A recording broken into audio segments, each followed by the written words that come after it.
તો કેમ છો વિજ્ઞાનના વૈજ્ઞાનિકો? મજામાં હશો બધાય? સરસ. તો છેલ્લે જે છે આપણે ભાગ નંબર 4 ની અંદર જે છે આપણે હતા અને આપણું જે પ્રકરણ પહેલું ચાલી રહ્યું છે રાસાયણિક પ્રક્રિયા અને સમીકરણો, એની અંદર છેલ્લે જે છે આપણે વિઘટન પ્રક્રિયાની અંદર જે છે હતા અને વિઘટન પ્રક્રિયાની અંદર 3 જે આપણે વિઘટનો પાડ્યા હતા, એટલે કે ઉષ્મીય વિઘટન, પ્રકાશીય વિઘટન અને વિદ્યુતીય વિઘટનની વાત આપણે કરી હતી. એમાંથી ઉષ્મીય વિઘટનના 3 ઉદાહરણો જે છે વિદ્યાર્થીઓ આપણે જોઈ ગયા. સૌ પ્રથમ પેલું ઉદાહરણ જે છે આપણે જોયું કોનું, તો કે FeSO4 નું, ફેરસ સલ્ફેટ નું, આછા લીલા રંગમાંથી કથ્થાઈ રંગ થઈ જતો હતો. બીજું આપણે ઉદાહરણ જોયું તો કેલ્શિયમ કાર્બોનેટ નું, અને ત્રીજું આપણે ઉદાહરણ જોયું હતું લેડ નાઇટ્રેટ, કે જેની અંદરથી કથ્થાઈ રંગનો નાઇટ્રોજન ડાયોક્સાઇડ નો ધુમાડો જે છે આપણને નીકળતો દેખાતો હતો. આ જે છે ઉષ્મીય વિઘટનના ઉદાહરણો હતા. હવે આજે આપણે કયું વિઘટન જોવું છે, તો ભાગ 5 ની અંદર આપણે જે છે પાણીનું વિદ્યુત વિભાજન વિશેની આપણે વાત કરવી છે. કયા વિભાજનની વાત કરવી છે? પાણીના વિદ્યુત વિભાજન વિશે. પાણી એટલે કે H2O. આ H2O જે છે એનું આપણે વિદ્યુત વિભાજન કરવું છે. એના માટે છે ને આપણને અહીંયા તમે આકૃતિમાં જોઈ શકો છો, સરસ મજાનો એક પ્રયોગ આપેલો છે. પ્રયોગની અંદર તમને કીધું કે આકૃતિમાં દર્શાવ્યા પ્રમાણે કાર્બનના 2 વિદ્યુત ધ્રુવોને એક પાત્રમાં 6 વોલ્ટની બેટરી સાથે જોડો. એક પાત્ર લેવાનું છે પ્લાસ્ટિકના કપ જેવું, બરોબર. આ પ્લાસ્ટિકના કપની અંદર થોડે સુધી જે છે આપણે પાણી જે છે ભરી દેવાનું છે. પાણી ભરી દીધા બાદ આની અંદર ગ્રેફાઇટના સળિયો જે છે, ગ્રેફાઇટ જે છે વિદ્યાર્થીઓ શું છે, કેટલાને ખબર છે? ગ્રેફાઇટ વિશે કોણ જાણે છે? તો ગ્રેફાઇટ એક જે છે કાર્બનનું અપર રૂપ કહેવાય. અને શું કહેવામાં આવે? કાર્બનનું અપર રૂપ છે. તો સાહેબ કાર્બનનું અપર રૂપ ખાલી ગ્રેફાઇટ એક જ છે? ના ના, બીજા પણ છે ને. ક્યાં છે? ગ્રેફાઇટ સિવાય પણ કાર્બનનું એક અપર રૂપ જે છે, એટલે કે હીરો. બોલિવૂડના હીરોની વાત થતી નથી, પણ જે ડાયમંડ આવે એની વાત છે. તો કે હીરો પણ કાર્બનનું એક અપર રૂપ છે. અને ત્યારબાદ ફુલેરિન્સ પણ એક આવે છે, કે જેની શોધ જે છે બક મિનિસ્ટર ફુલેરિન નામના વૈજ્ઞાનિકે કરી હતી. ફુલેરિન્સ ઈ પણ જે છે એક કાર્બનના અપર રૂપની અંદર છે. તો સાહેબ અહીંયા હીરાની જગ્યાએ ગ્રેફાઇટ નો જ ઉપયોગ શા માટે કર્યો? બીજા કોઈનો ઉપયોગ કેમ ન કર્યો? તો એની પાછળનું કારણ એ છે કે આ જે કાર્બનનું અપર રૂપ જે છે એ વિદ્યુતનું અવાહક છે. કેવું છે? વિદ્યુતનું અવાહક છે. જ્યારે ગ્રેફાઇટનો સળિયો જે છે બેટા એ વિદ્યુતનું સુવાહક છે. શું છે? સુવાહક. તો એવો સુવાહક ગ્રેફાઇટના સળિયા બે આપણે વિદ્યુત ધ્રુવ તરીકે લીધા છે. અહીંયા તમે યલો કલરની વચ્ચેથી જોઈ શકો છો. હું થોડાક એને બીજા કલરથી ડ્રો કરી દઉં એટલે તમને વધારે ખ્યાલ આવે, કારણ કે આખી આકૃતિ યલો કલરની છે.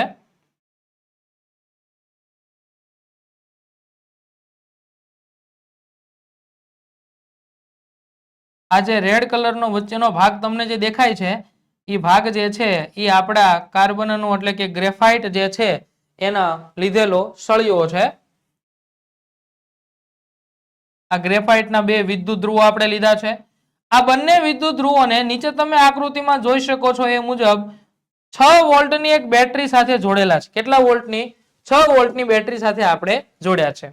બેટરી સાથે જોડ્યા બાદ શું કીધું કે વિદ્યુત ધ્રુવો ડૂબે તેટલું પાણી ભરો અને તેમાં મંદ સલ્ફ્યુરિક એસિડના થોડા ટીપા નાખો. આ વિદ્યુત ધ્રુવો આપણે આની અંદર સેટ કર્યા બાદ એ વિદ્યુત ધ્રુવો ડૂબી જાય એટલું જે છે આ પાત્રની સપાટી સુધી આપણે પાણી ભરી દેવાનું છે. તો આપણે ભરી દીધું. અને સાથે સાથે એની અંદર ખાસ તમને કીધું કે મંદ સલ્ફ્યુરિક એસિડના એટલે કે H2SO4 જે છે એના તમારે 2 થી 3 ટીપા નાખવાના છે. બરોબર? 2 થી 3 ટીપા ઉમેરો. ત્યાર પછી શું કીધું તો કે પાણીથી આંશિક ભરેલી કસનળીઓમાં આ જે વિદ્યુત ધ્રુવો બેટા આપણે આની અંદર સેટ કર્યા છે એની અંદર આપણે જે છે ઊંધી કસનળી જે છે એની અંદર ગોઠવી દેવાની છે. અને ગોઠવણી કર્યા બાદ તમે નીચે જોઈ શકો છો આખી એક બેટરી 6 વોલ્ટની બેટરી સાથે જે છે વિદ્યુત કોષ સાથે જે છે આપણે એને જોડેલા છે. હવે શું કીધું તો કે આંશિક ભરેલી કસનળીઓમાં કાર્બનના ધ્રુવો પર ઊંધી કસનળી ગોઠવવાની છે. કસનળીઓ જે છે એના કાર્બનના જે આપણે ધ્રુવો લીધા એના પર ઊંધી ગોઠવવાની છે. સાહેબ શા માટે? કારણ કે ત્યાં કઈક પ્રક્રિયા થાય છે ને એ પ્રક્રિયા શું થાય છે એનું આપણે અવલોકન કરવું છે. તો ત્યાર પછી આપણને કીધું કે વિદ્યુત પ્રવાહ ચાલુ કરો. હવે વિદ્યુત પ્રવાહ તમારે શું કરવાનું છે? અહીંયા બેટરી જે છે અહીંથી બેટરીમાંથી વિદ્યુત પ્રવાહ જે છે એનું વહન શરૂ થશે. જેવું વિદ્યુત પ્રવાહનું વહન શરૂ થશે ત્યારે શું થાય તો કે વિદ્યુત પ્રવાહનું વહન ચાલુ કરો, થોડી વાર માટે ખલેલ પહોંચાડ્યા વગર રાખી મૂકો. જેવો વિદ્યુત પ્રવાહ તમે અહીંથી શરૂ કરો, હવે વિદ્યુત પ્રવાહ આપણે બેટરીથી જે છે જોડેલું છે એટલે ત્યાંથી એનું વહન થાય એના માટે થઈને અહીંયા તમને બે એના પોઈન્ટ આપી દીધા. એક આપી દીધેલો છે એનોડ અને એક આપી દીધેલો છે કેથોડ. એનોડ એટલે બેટા કયો થાય તો કે પ્લસ ધન ધ્રુવ થાય અને કેથોડ એટલે તો કે ઋણ ધ્રુવ થાય. અને અહીં વચ્ચે જે છે સ્વિચ મૂકેલી છે એટલે કે કી.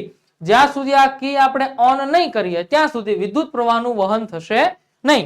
તો જ્યારે વિદ્યુત પ્રવાહનું મારે વહન કરવું હોય તો અહીંયા આપેલી સ્વિચ જે છે એને હું ઓન કરીશ.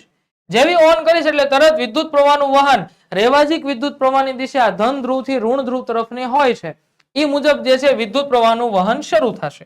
જેવું વિદ્યુત પ્રવાહનું વહન શરૂ થાય એટલે આને પછી આમ ઉપર જોવાનું, પાત્રને હલાવવાનું, એવું બેટરીને આમ મૂકી આણપા લઈ લો, ઉપર લઈ લો, નીચે લઈ લો, એવું કાંઈ કરવાનું નથી. સંપૂર્ણ રીતે ખલેલ પહોંચાડ્યા વગર આ પ્રયોગને થોડી વાર માટે આમ નામ થવા દેવાનો છે. ખલેલ પહોંચાડ્યા વગર થવા દો તો શું થાય છે, શું આપણે અવલોકન કરીએ. કहीं વિદ્યુત ધ્રુવો ઉપર પરપોટા ઉદ્ભવતા દેખાય છે કે જે સૂચવે છે કે પાણીમાં વિદ્યુત પ્રવાહ પસાર કરતા પાણીનું વિઘટન થાય છે. હવે તમે જ્યારે આને ખલેલ પહોંચાડ્યા વગર આમાંથી વિદ્યુત પ્રવાહ સતત પસાર થવા દો છો ત્યારે શું ખ્યાલ આવે છે? તો કે ખ્યાલ એવો આવ્યો કે અહીંયા તમે જે રાખેલી છે, એક મિનિટ આ જરાક હું ઇરેઝ કરી દઉં એટલે તમને દેખાય.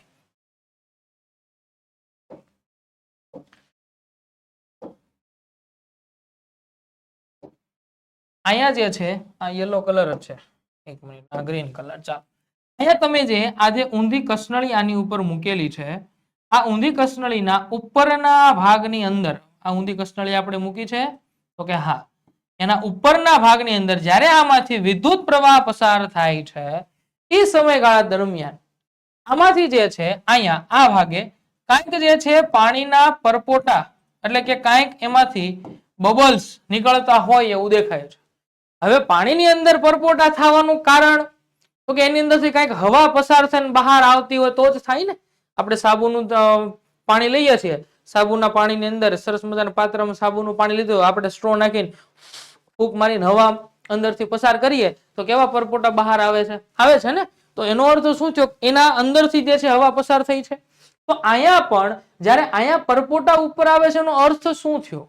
અર્થ એ થયો કે અહીંયા જે છે કાંઈક હવા ઉદ્ભવે છે, કાંઈક વાયુ ઉદ્ભવે છે અને એના કારણે અહીંયા આપણને કસનળીના ઉપરના ભાગની અંદર શું જોવા મળે છે? પરપોટા. એટલા માટે અહીં લખ્યું કે એમાંથી વિદ્યુત ધ્રુવો પર શું ઉદ્ભવતા દેખાય છે?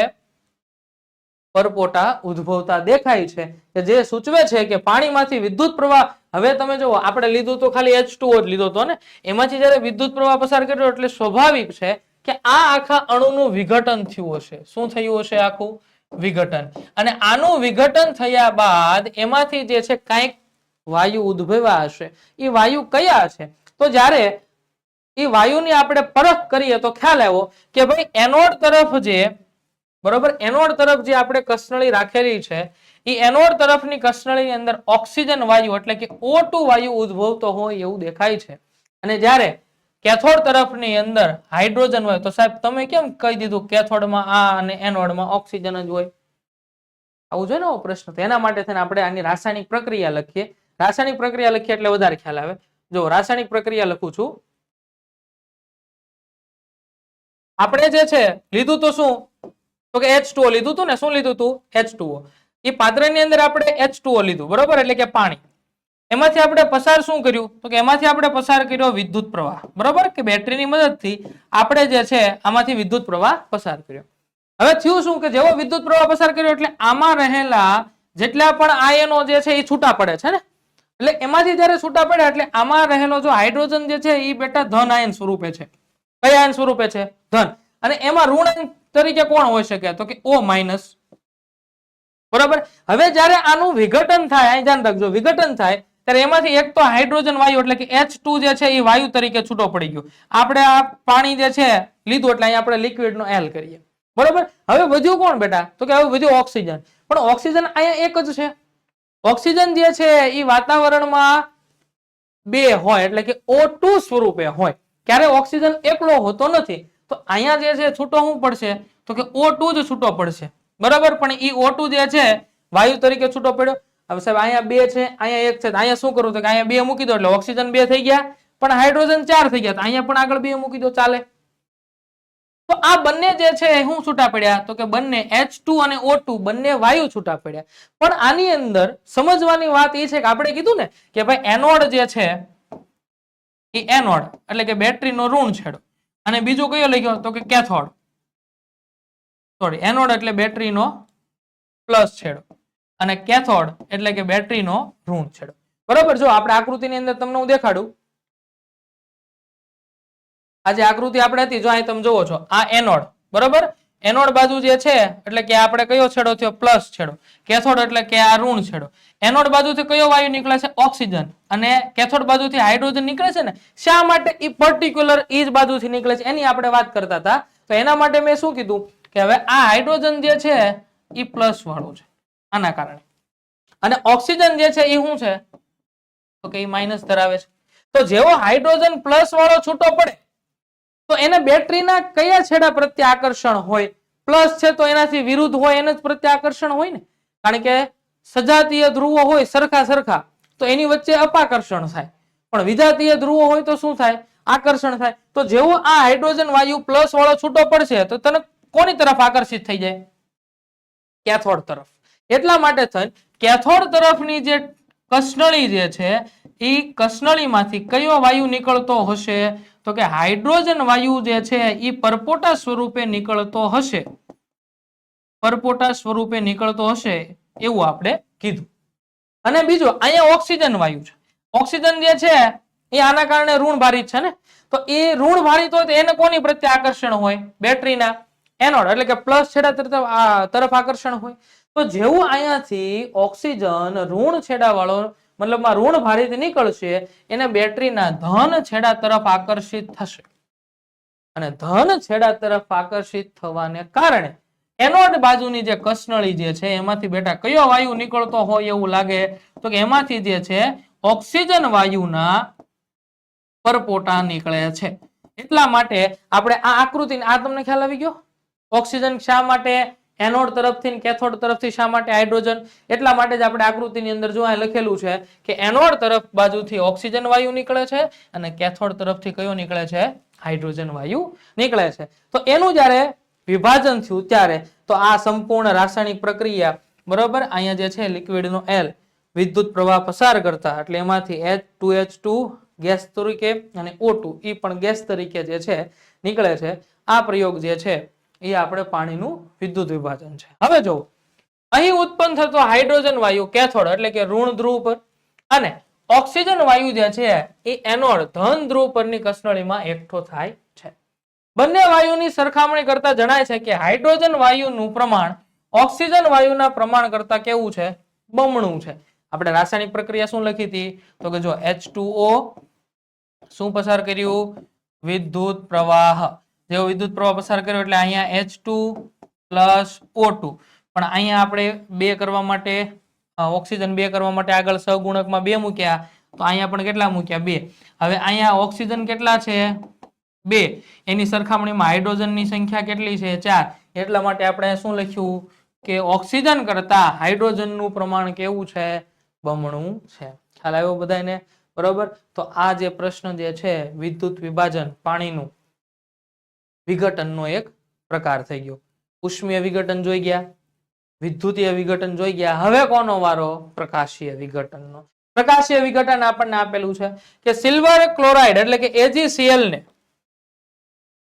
સિલ્વર ક્લોરાઇડ એટલે કે AgCl ને સૂર્યપ્રકાશમાં રાખવામાં આવે તો ભૂખરા રાખોડી રંગમાં રૂપાંતર પામે છે, અને સિલ્વર ક્લોરાઇડ નું વિઘટન થઈ ચાંદી એટલે કે સિલ્વર અને ક્લોરીન વાયુ જે છે એ બંને મળે છે. આ રાસાયણિક પ્રક્રિયા આપેલી છે. એક પાત્ર લ્યો, બરોબર. આ પાત્રની અંદર જે છે તમે સિલ્વર ક્લોરાઇડ તમે મૂકો, દાખલા તરીકે આની અંદર જે છે તમે સિલ્વર ક્લોરાઇડ નો આવી રીતે ભૂકો લીધો, AgCl સિલ્વર ક્લોરાઇડ, બરોબર, અને એને સૂર્યપ્રકાશની હાજરીમાં જ્યારે તમે ખુલ્લું મૂકી રાખો તો સૂર્યપ્રકાશના કિરણો જ્યારે આની ઉપર પડે છે ત્યારે એ પ્રકાશને કારણે આ AgCl એટલે કે સિલ્વર ક્લોરાઇડ આની અંદર જે આપણે મૂકેલું છે, આની અંદર શું મૂકેલું છે, AgCl સિલ્વર ક્લોરાઇડ, એનું વિઘટન થાય છે. વિઘટન થઈને શું બને છે તો અહીં જો રાસાયણિક પ્રક્રિયા તમને આપેલી છે કે આનું જ્યારે વિઘટન થયું જો અહીં ધ્યાન રાખો,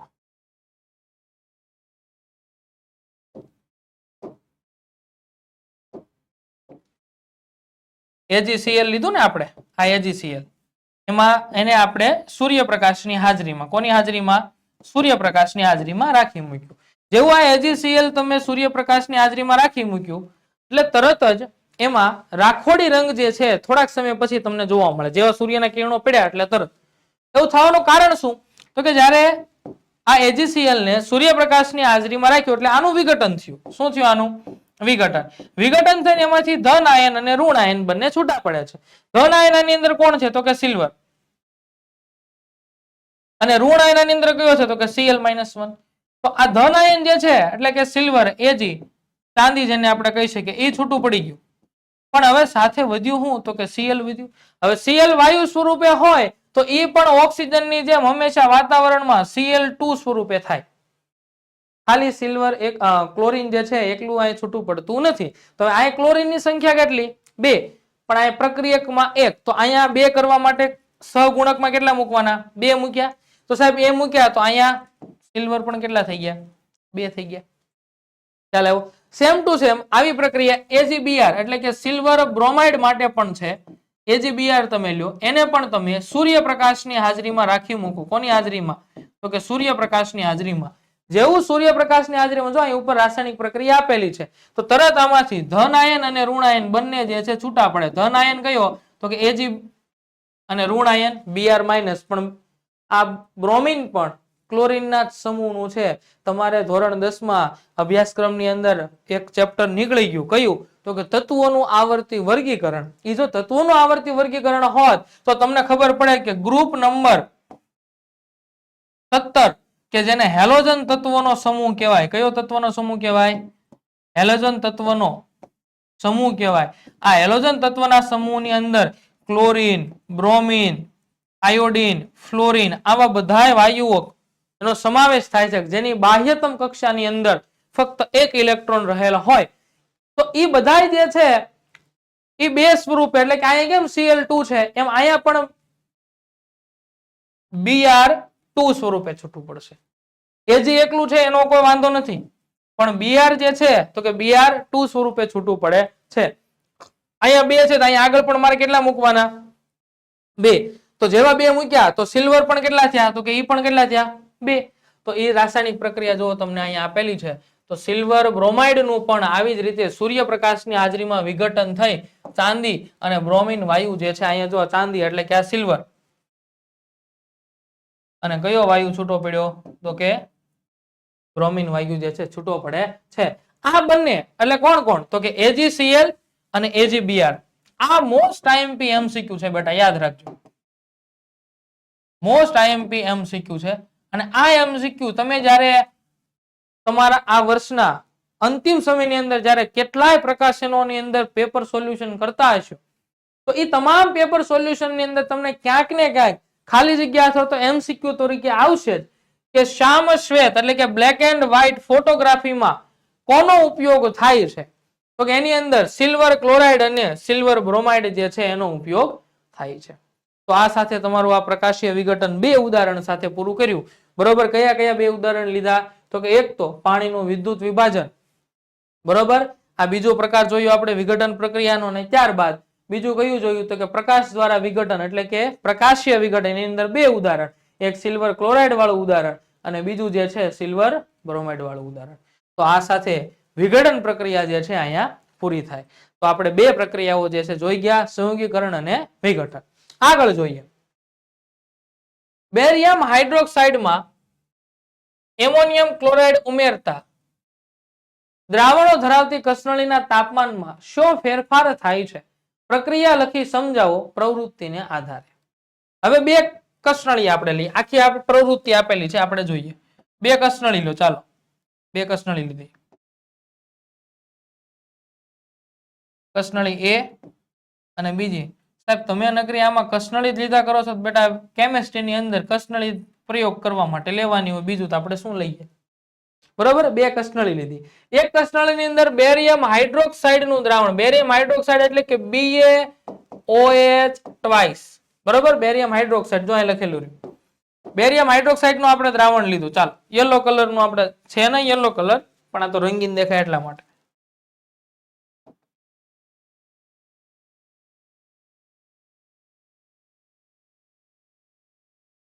આ રીતે જે છે આપણે કોનું દ્રાવણ આની અંદર ભર્યું છે તો કે બેરિયમ હાઇડ્રોક્સાઇડ એટલે કે BaOH ટ્વાઇસ. કસનળી બી ની અંદર જે છે આપણને એમોનિયમ ક્લોરાઇડ નું દ્રાવણ કીધું. એમોનિયમ ક્લોરાઇડ નું સૂત્ર થાય NH4Cl. જો અહીં લખેલું છે બરોબર. બીજાની અંદર આપણે એમોનિયમ ક્લોરાઇડ નું દ્રાવણ ભરીએ NH4Cl.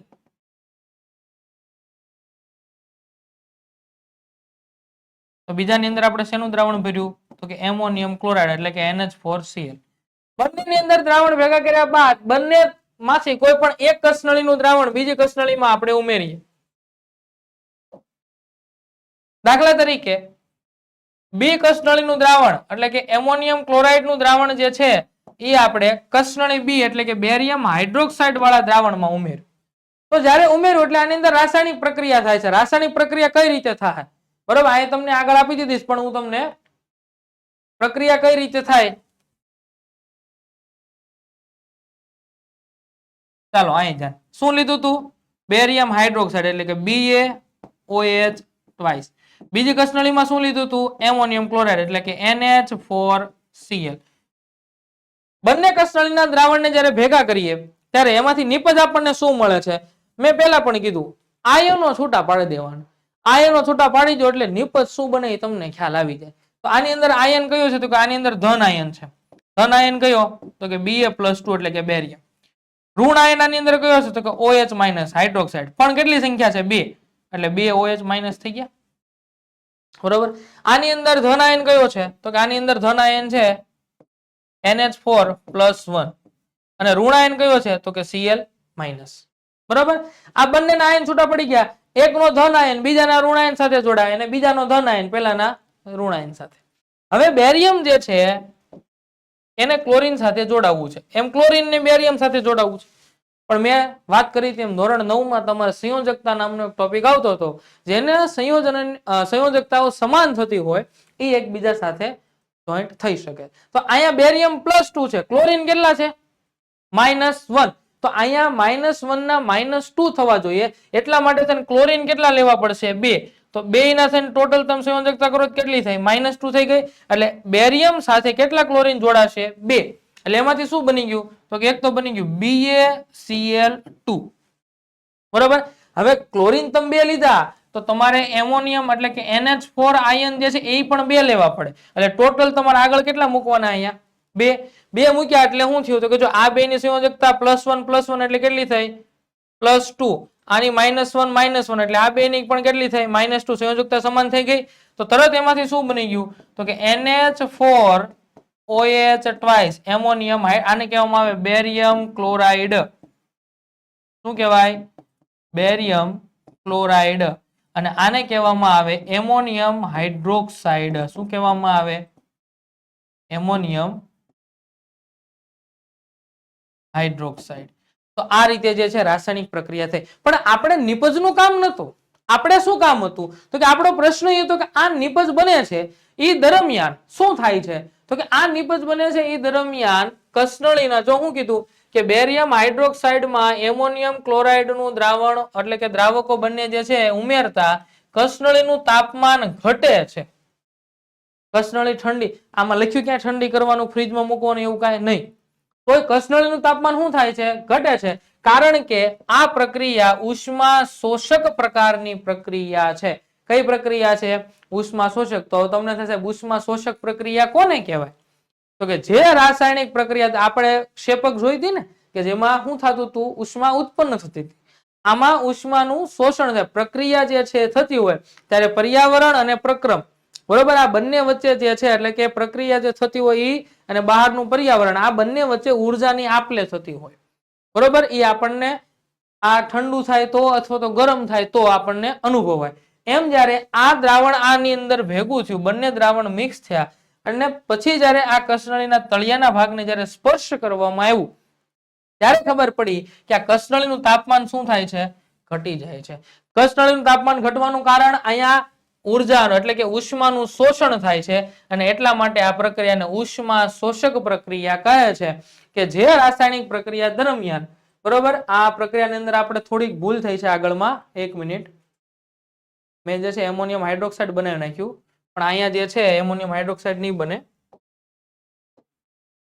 એમોનિયમ હાઇડ્રોક્સાઇડ નથી બનતો અહીંયા શું બને છે તો કે અહીંયા જે છે એમોનિયા વાયુ છૂટો પડે છે ફરીવાર ચાલો હવે જો અહીં ધ્યાન રાખો એમોનિયા વાયુ છૂટો પડે છે અને સાથે સાથે શું છૂટું પડે છે એમોનિયા વાયુ એટલે કે 2NH3 છૂટું પડે છે અને સાથે 2H2O બરોબર અહીંયા જે છે આ OH બે અણુ છે બે અણુ ભેગા થઈને જે છે એમાંથી શું બને છે હવે આ 2NH3 કઈ રીતે થયા એની વાત કરીએ સાહેબ અહીંયા તો NH4 આપેલા છે કઈ રીતે થયા તો કે જો આ અહીંયા હાઇડ્રોજન કેટલા છે બેયમાં 4 છે ને અહીં ધ્યાન રાખજો બરોબર આપણે એમોનિયમ હાઇડ્રોક્સાઇડ બનાવી નાખ્યું હતું પણ એ નથી બનતું એમોનિયા વાયુ છૂટો પડે છે ને H2O બને છે હવે આ એમોનિયા NH3 કઈ રીતે થયું એની વાત કરું અહીંયા જે છે બંનેમાં હાઇડ્રોજનની સંખ્યા કેટલી છે 4 બંનેમાંથી એક હાઇડ્રોજન છૂટો પડે એટલે 4 માંથી એક હાઇડ્રોજન ઓછો થઈ ગયા એટલે કેટલા થઈ ગયા NH3 એટલે આ 2NH3 થઈ ગયું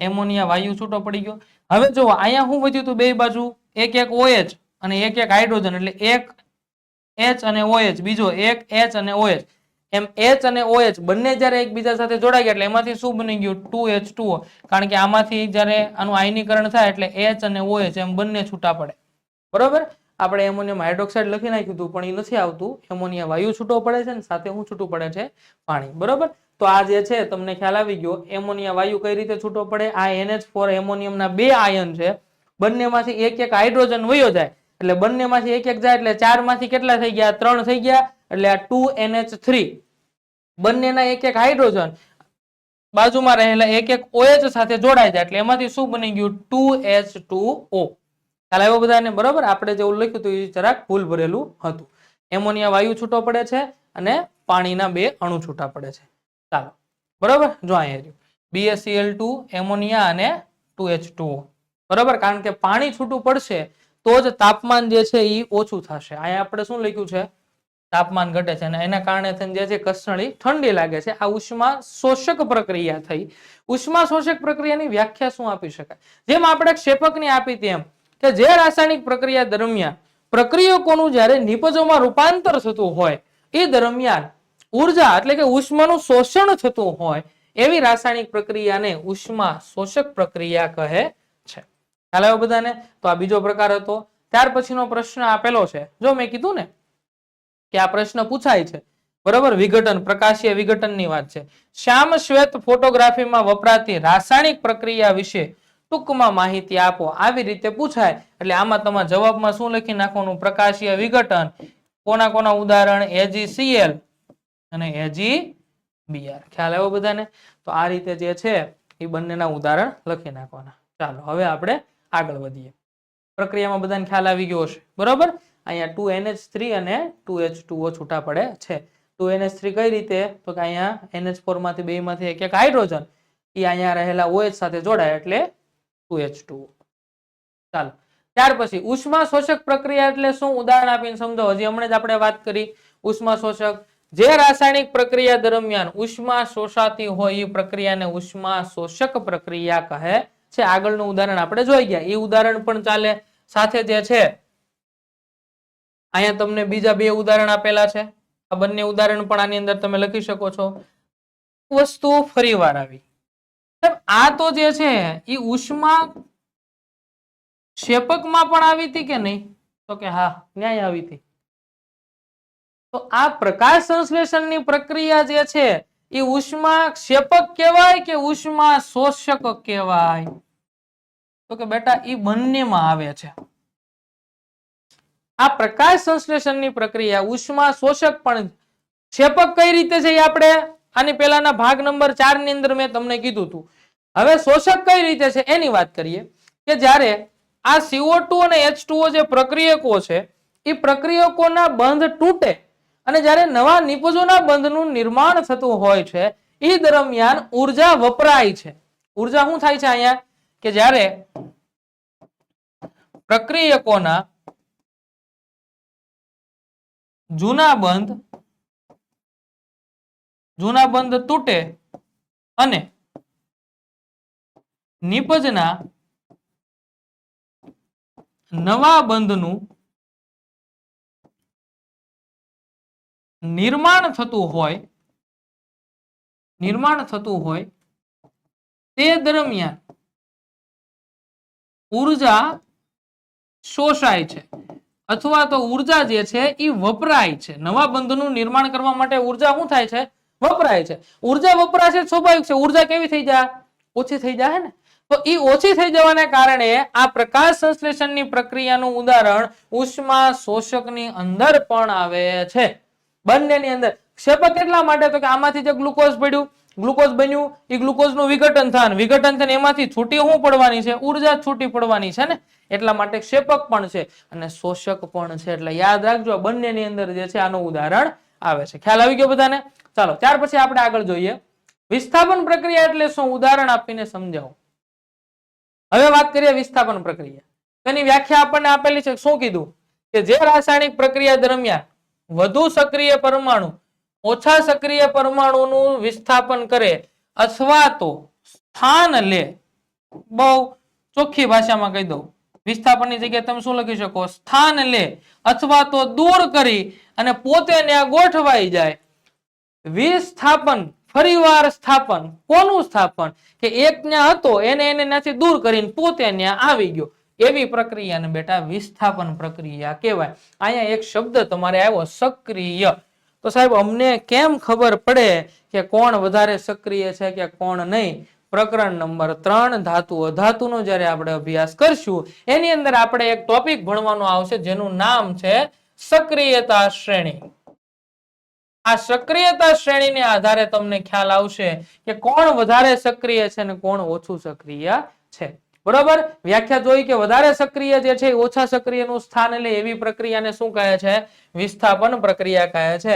એના માટે આપણને એક ઉદાહરણ આપેલું છે કે કોપર સલ્ફેટના ભૂરા રંગના દ્રાવણમાં લોખંડની ખીલ્લી જ્યારે રાખવામાં આવે ત્યારે થોડા સમયમાં ખીલ્લી જે છે એ કથ્થાઈ રંગની બને છે અને કોપર સલ્ફેટનો ભૂરો રંગ જે છે ઝાંખો એટલે કે આછો લીલો થઈ જાય છે.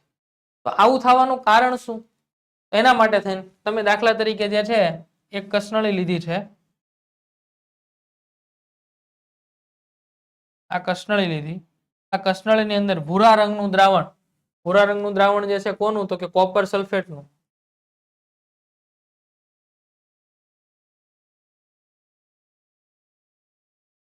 આની અંદર તમે શેનું દ્રાવણ લીધું? તો કે CuSO4 એટલે કે કોપર સલ્ફેટનું તમે દ્રાવણ લીધું. કોપર સલ્ફેટનું દ્રાવણ લઈને તમે એની અંદર જે છે એક ખીલ્લી જે છે આવી રીતે જે છે કોઈ દોરી વડે બાંધી રાખીને આ ખીલ્લી જે છે તમે એને આની અંદર ડુબાડી રાખી. આવી રીતે જે છે ડુબાડીને રાખી છે. ખીલ્લી એટલે શું બેટા? તો કે Fe લોખંડ.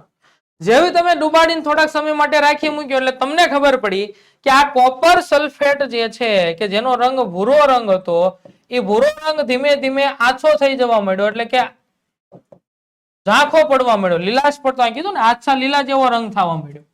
આવું કેમ છું? તો કે એના માટે છે ને રાસાયણિક પ્રક્રિયા થાય છે. શું થાય છે રાસાયણિક પ્રક્રિયા? જુઓ.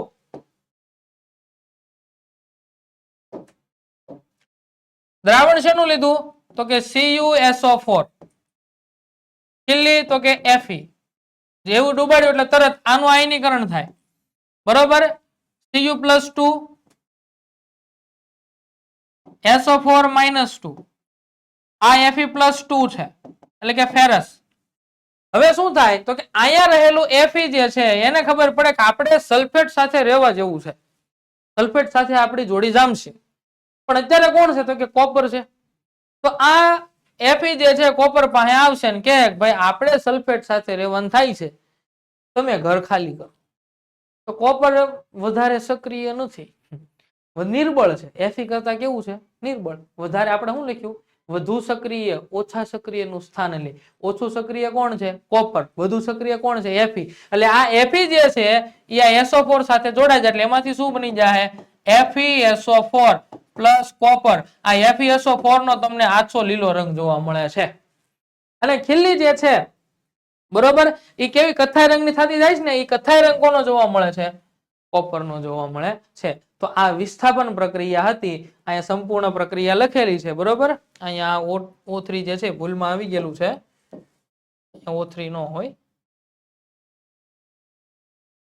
ચાલો આ પ્રક્રિયા ખરેખર જો અહીંયા તમને આપેલી છે જે મેં લખી એની જ છે.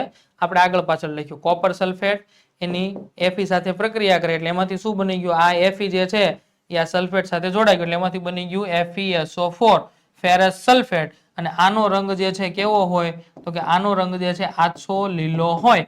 અને આટા મારતું કોણ થઈ ગયું? કોપર આટા મારતું થઈ ગયું. કારણ કે ઈ Fe ને અહીંથી દૂર કરી શકવા માટે સક્ષમ નથી, વધારે સક્રિય નથી. વધારે સક્રિય ઓછા સક્રિયનું સ્થાન લે આવી પ્રક્રિયાને બેટા વિસ્થાપન પ્રક્રિયા કહે છે. ચાલો ખ્યાલ આવી ગયો બધાને? ત્યાર પછી આગળ જોઈએ. કોપર સલ્ફેટ અને કોપર ક્લોરાઇડના દ્રાવણમાં ઝિંક અને લેડ ઉમેરતા તેમાં પણ નીચે મુજબની વિસ્થાપન પ્રક્રિયાઓ થાય છે. કોપર સલ્ફેટનું દ્રાવણ લ્યો અને ઝિંક, જો અહીંયા પણ એમ થશે ઝિંક જે છે Zn+2 અને તમે છૂટા પાડો એટલે આમાંથી શું છૂટું પડશે? Cu+2 અને SO4 -2 એટલે અહીંયા પણ ઝિંક શું કરશે? આ કોપરને કે હાલો ભાઈ ખાલી કરો એટલે કોપર બિચારો એકલો આટો મારતો થઈ ગયું. ઝિંક કોને હારે જોડાઈ ગયું? સલ્ફેટ સાથે. આ બની ગયું ઝિંક સલ્ફેટ. તો અહીંયા પણ ઝિંક વધારે સક્રિય છે, કોપર ઓછું સક્રિય છે એટલે એને ત્યાંથી દૂર કરીને ઝિંક ગોઠવાઈ ગયું એટલે એમાંથી બની ગયું zinc sulphate. Same to same lead જે છે એની પ્રક્રિયા તમે કોપર ક્લોરાઇડના દ્રાવણ સાથે કરો. અહીંયા જે છે લેડ પણ શું કરશે? કોપરને, સાહેબ કોપરને બધા કાઢે એટલે કોપર હાવ નિર્બળ છે, તો કે આ બેટા સક્રિયતા શ્રેણી ભણશો એટલે ખબર પડશે કોપર થોડુંક સક્રિયતાની દ્રષ્ટિએ નિર્બળ છે. તો અહીંયા પણ શું કરશે? લેડ જે છે અહીંથી કોપરને કહે કે હાલો ભાઈ તમે નીકળો, અમારે ક્લોરીન સાથે સંસાર વ્યવહાર જે છે એ ચલાવવાનો થાય છે. એટલે કોપર કે હા ભાઈ તમારી સામે હું કેવો છું, મજબૂર છું. એટલે કોપર અહીંથી બિચારો એકલો આટા મારતો અને ક્લોરીન સાથે કોણ જોડાઈ ગયું? લેડ જોડાઈ ગયું એટલે એમાંથી શું બની ગયું? PbCl2 લેડ ક્લોરાઇડ બની ગયું. તો આ બંને પ્રક્રિયાની અંદર ઝિંક અને લેડ બંને કોપર કરતા વધુ સક્રિય હોવાથી કોપરનું વિસ્થાપન કરે એટલે કોપરને કહે છે હાલો અહીંથી જગ્યા ખાલી કરો, અમારે અહીંયા ગોઠવવાનું થાય છે. એટલે કોપર ત્યાંથી જતું રહ્યું ને એ બે જગ્યાએ કોણ આવી ગયું? ઝિંક અને લેડ જે છે એ આવી ગયા. ખ્યાલ આવ્યો બધાને? તો આ જે છે તમારા વિસ્થાપન પ્રક્રિયાના 3 ઉદાહરણોની આપણે વાત કરી. જે પ્રશ્નની હમણાં વાત કરી હતી એ પ્રશ્ન આવી રીતે પણ પૂછાઈ શકે છે કે વૈજ્ઞાનિક કારણ આપો. પ્રકાશ સંશ્લેષણ એ ઉષ્મા શોષક પ્રક્રિયા છે. મેં કીધું ને શોષક અને ક્ષેપક બંને છે. એના જવાબમાં તમારે શું લખવાનું જો અહીં છે. પ્રકાશ સંશ્લેષણની પ્રક્રિયામાં કાર્બન ડાયોક્સાઇડ અને પાણીમાંથી કોનું નિર્માણ થાય છે? ગ્લુકોઝનું નિર્માણ થાય છે. માટે સૂર્યપ્રકાશ સ્વરૂપે ઉર્જાની જરૂર પડે છે. આમ જરૂર પડે છે ને એટલે ઉર્જા શું થાય છે? ત્યાં વપરાય છે. આજે આપણે CO2 અને આ H2 આ બે મુખ્ય પ્રક્રિયા હતા ને એમાંથી મુખ્ય નિપજ કઈ બને છે? તો કે ગ્લુકોઝ C6H12O6. આનું જ્યારે નિર્માણ થતું હોય ત્યારે સૂર્યપ્રકાશમાં રહેલી ઉર્જા જે છે વપરાય છે. ઉર્જા વપરાય એટલે ઓછી થાય એટલા માટે થઈ આ પ્રક્રિયા જે છે કેવી છે? ઉષ્મા શોષક પ્રક્રિયા છે. આમ પ્રકાશ સંશ્લેષણની પ્રક્રિયામાં ઉર્જાનું શોષણ થતું હોવાથી તે ઉષ્મા શોષક પણ છે. અને આ જ ગ્લુકોઝનું જ્યારે વિઘટન થાય એટલે વિઘટન થવાથી એમાંથી બેટા શું છૂટી પડે? ઉર્જા જે છે છૂટી પડે એટલા માટે એને ઉષ્મા ક્ષેપક પણ કહેવાય છે. આ પણ ભૂલાય નહીં. ખ્યાલ આવ્યો બધાને? તો આ જે છે પ્રશ્ન ઉષ્મા ક્ષેપક અને શોષક બંનેની અંદર આપણે આ પ્રક્રિયા લખીએ છીએ. ત્યાર પછીની વાત કરીએ.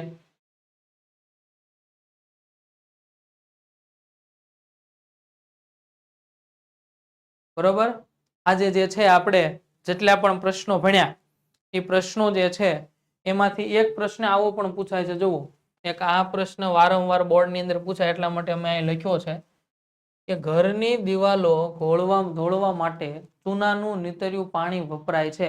આ આપણે આગળની જે પ્રક્રિયા હતી ને ઉષ્મા ક્ષેપક પ્રક્રિયાનું ઉદાહરણ છે બેટા. કોનું ઉદાહરણ છે આ?